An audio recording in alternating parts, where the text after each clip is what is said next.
Aurélien Saint-Toul, bonjour à vous, député LFI, Nouveau Front Populaire réélu des Hauts-de-Seine. Finalement, est-ce que temporiser, vous qui avez tant de mal à vous mettre d'accord sur le nom d'un Premier ministre au sein du Nouveau Front Populaire, est-ce que ce n'est pas une solution qui finalement peut vous convenir aussi ? Non, pas du tout. Alors là, non, ça ne va pas du tout. On va de forfaiture en réalité, parce que M. Duhamel explique qu'on sera dans une situation inédite alors que le gouvernement sera dit démissionnaire. Mais il est déjà démissionnaire. Le Premier ministre a déjà présenté sa démission et c'était l'ordre logique des choses après une défaite électorale. Le problème, c'est que le président de la République l'a refusé et ça, c'est inédit.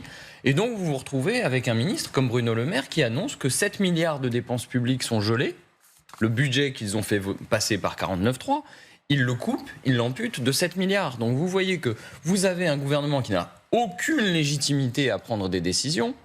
Pas plus aujourd'hui que dans 5 jours en réalité, et on se retrouve quand même avec des décisions aussi fondamentales qu'un gel de 7 milliards de budget qui est prise. Donc vous voyez, on est dans une logique de forfaiture en réalité, où on ne tient absolument jamais compte du résultat de l'élection. Vous voulez un gouvernement ? Excusez-moi, oui. Ma voisine à l'instant nous a dit aussi que dès lors qu'il y avait des discussions qui évoluaient dans les différents groupes politiques, eh bien le président pourrait prendre la décision de nommer un Premier ministre à l'issue. Mais c'est pas dans cet ordre que les choses devraient se passer.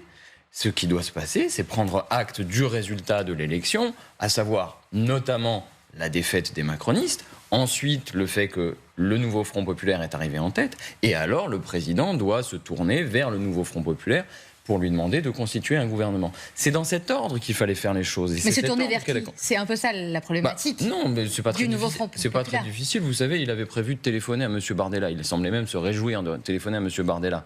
Nous avions dit, c'est l'usage, que le groupe le plus nombreux au sein du Nouveau Front Populaire désignerait le Premier ministre. Il n'a pas perdu le numéro de Manuel Bompard. Il pouvait toujours décrocher le téléphone et demander à Manuel Bompard où on en était. Vous voyez, il n'y a pas de difficulté. Non, on est vraiment dans une situation qui est abracadabrantesque. Admettons qu'il accède à votre souhait, qu'il nomme un Premier ministre Nouveau Front Populaire dont on n'a pas encore le nom, mais on va y revenir. Vous seriez immédiatement victime d'une motion de censure si l'on en croit les déclarations des autres groupes politiques. Dernier en tête, Gabriel Attal, pardonnez-moi, je rappelle, Gabriel Attal qui va être élu président du groupe Renaissance demain, le dit. Un seul ministre LFI au sein d'un gouvernement de gauche et c'est la censure immédiate. Le Rassemblement national sur la même ligne. Enfin, vous ne tiendrez pas 3 jours, pardonnez-moi. Alors, prenons les problèmes dans l'ordre. D'abord, vous m'expliquez que Gabriel Attal, qui est Premier ministre non démissionnaire, va se retrouver président d'un groupe parlementaire.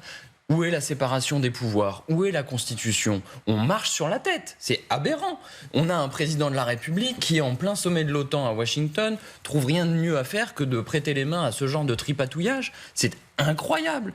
Il devrait respecter ces gens, la Constitution. Pour ma part, je ne suis pas favorable à la Ve République et on voit qu'elle est arrivée en bout de course d'une certaine façon et je crois que tout ça débouchera sur la nécessité qui s'imposera dans les esprits de passer à une 6e République. Mais vous voyez, nous dire que Gabriel Attal est à la fois Premier ministre et président d'un groupe dont on ignore s'il est majoritaire ou d'opposition. C'est totalement inédit, ça peut effectivement paraître étrange. C'est quand même burlesque. C'est pas à ma connaissance, c'est pas anticonstitutionnel. C'est étrange, mais c'est pas anticonstitutionnel. Aussi longtemps que c'est le président de la République, on est ennuyé parce que le Conseil constitutionnel ne prendra pas la peine d'aller vérifier si l'action du président est constitutionnelle. Et on a bien un problème là, vous voyez qu'on se situe dans une zone grise où manifestement l'abus de pouvoir est tolérable. Eh bien moi je trouve que c'est intolérable.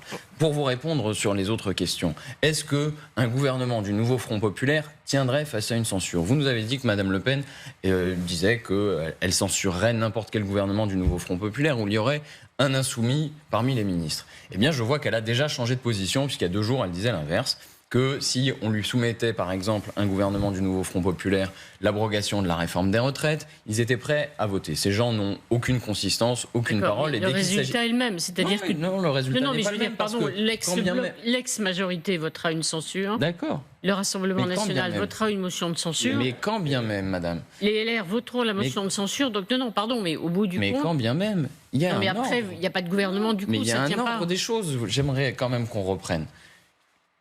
Les macronistes ont incontestablement perdu cette élection. Le Nouveau Front Populaire est incontestablement la première force au soir des élections législatives ou après le 2e tour. Donc il y a un ordre des choses. On se tourne vers la force majoritaire. Ce gouvernement, il est nommé. Il se présente devant l'Assemblée nationale. S'il doit tomber, il tombera. Mais il tombera dans la clarté, j'ai envie de dire, avec les honneurs s'il le faut. Parce que nous avons un projet et un programme qui satisfait les citoyens français, qui satisfait la demande. Vous êtes en train de vous battre pour être nommé, pour pouvoir être renversé au bout de 3 jours, c'est ce que vous nous dites. Je ne revendique pas d'être battu, je revendique d'avoir la possibilité d'essayer. Il n'y a pas d'autre échéance alors. Qui assumera parmi nos adversaires de refuser l'augmentation du SMIC à 1 600 €?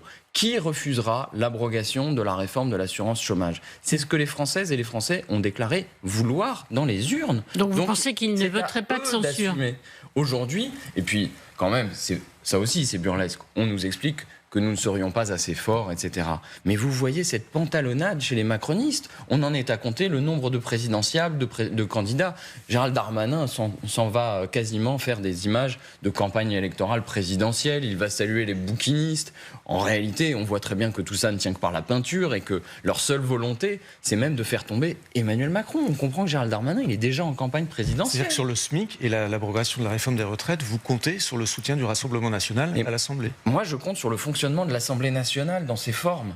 Vous arrivez avec un projet de loi parce que vous êtes le gouvernement et nous serons le gouvernement et le Parlement travaillera. Évidemment, les macronistes ont un peu perdu l'habitude de savoir ce que c'est qu'un Parlement qui travaille parce que quand ils avaient un problème, ils dégainaient un 49.3 et passaient... Aurélien Saint-Toul. Donc nous sommes dans une situation où nous allons faire travailler le Parlement pleinement. Quand nous aurons des projets de loi, nous le mettrons sur la table et chacun devra prendre ses responsabilités et dire à ses électeurs, eh bien écoutez, non, effectivement, je ne suis pas favorable à la hausse du SMIC, même si vous, à la fin du mois commence au 10, eh bien tant pis, je ne ferai rien pour vous. Voilà. Aurélien Saint-Toul, c'est votre intention, c'est pas du tout celle d'Emmanuel Macron ni de Gabriel Attal qui sont en train d'essayer de trouver une autre voie, très clairement. Je vous dis que c'est de l'abus de pouvoir. C'est ce qui ressort de cette profession de foi. Oui, mais qu'est-ce que vous pouvez faire si, par exemple, jeudi prochain... face à quelque chose qui relève du coup d'État institutionnel. Alors ça, ce sont vos mots, mais si jeudi prochain, il y a une majorité minoritaire, certes, mais une majorité plus élevée que la vôtre, qui se dégage pour l'élection du perchoir des postes importants et que derrière, le président dit voici la force majoritaire à l'Assemblée, elle est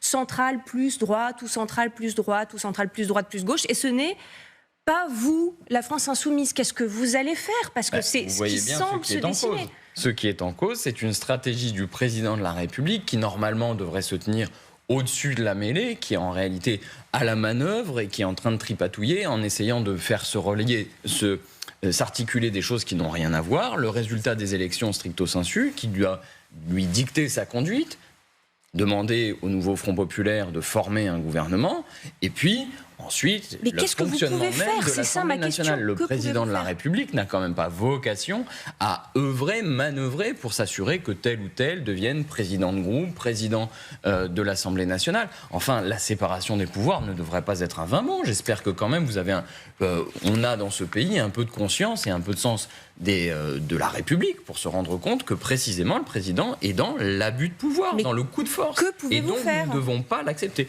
Eh bien, je crois qu'une des solutions, c'est la mobilisation populaire.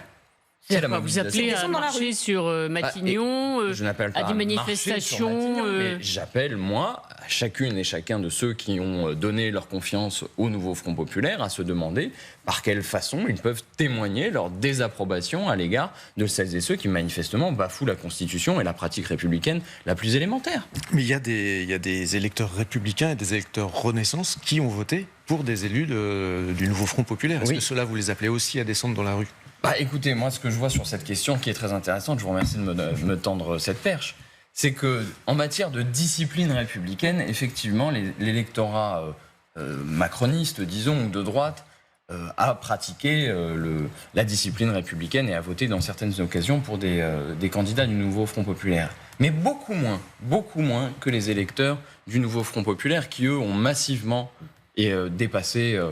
toutes sortes de consignes et ont fait ce qui était leur devoir en réalité à mon sens, qui était effectivement de protéger ce pays de l'extrême droite. Et vous voyez que si la droite avait pratiqué cette discipline républicaine avec autant d'assiduité, c'est-à-dire que grosso modo 80% de leurs électeurs s'étaient reportés sur le nouveau Front populaire, comme les électeurs du nouveau Front populaire ont choisi de le faire quand il était... plutôt que de refaire le match, parce qu'il nous reste très peu de temps et j'ai vous avez une question à vous poser. Une cinquantaine de sièges qui seraient arrivés au nouveau Front populaire et la question se poserait très différemment puisqu'on serait à 250 sièges grosso modo.